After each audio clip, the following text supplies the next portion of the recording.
of time where I think external lottery managers can probably be doing a lot more than they're doing currently, and that's not necessarily, that's not through any fault of their own. I think it's the age-old kind of working with each other rather than kind of working separately. The typical role of an ELM is to do these things that are kind of that have a tick box on screen. But I think we can kind of go beyond that kind of quite traditional relationship. Apologies, some of these are a little wordy, but I think where we get the maximum out of a relationship with a charity is where plans are completely integrated. So budget responsibility, for example, sits on both sides of the fence. So that might be, you know, planning acquisition, checking 80-20 ratios, looking for growth. We've got a number of products, lottery products, whereby we fund acquisition, or we can fund the prize fund and things. And at a certain point, it then becomes more cost effective for the charity to take that piece on. And so working that out to get the optimum performance and ultimately the optimum net out the bottom end of a program, we see that more effective when we work closer together. There are a number of kind of new shiny options that come about quite often. We're seeing things like prize draw at the moment is pretty hot with the launch of Amaze and their significant growth. Chris, you mentioned incentives, and incentives are absolutely key. And I'll come on to that in a second.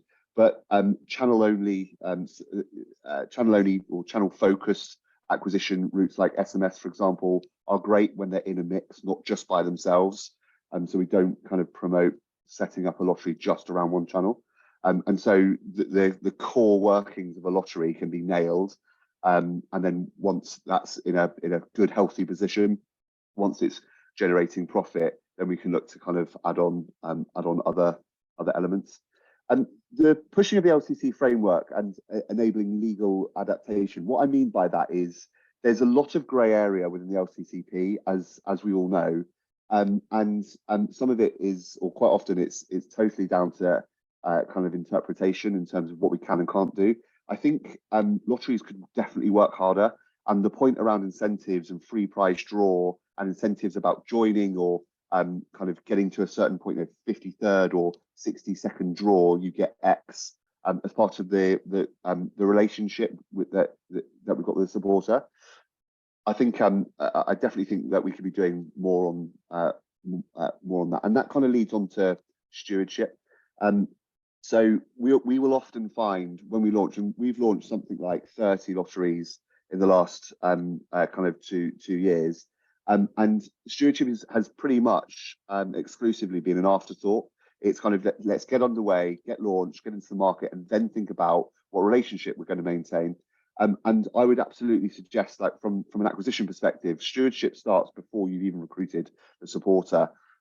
You're creating an environment, you're getting your message out there, you're telling your story, and people are going to then support you via lottery. So stewardship and rewarding play throughout the journey, in line with your objectives and your overall messaging, I think is pretty key.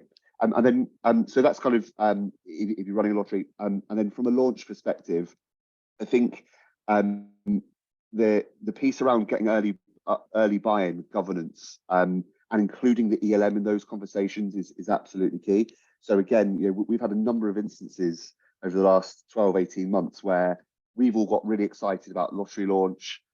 Fundraising team are incredibly excited. They've got plans, they've got budget, they've got timeline. They want to get going. Contract is signed, we're about to go, and then governance want to ask some questions, and then expand on something and look at something else. So it sort of suggests that maybe that conversation could be had a bit earlier, so that we kind of are in line.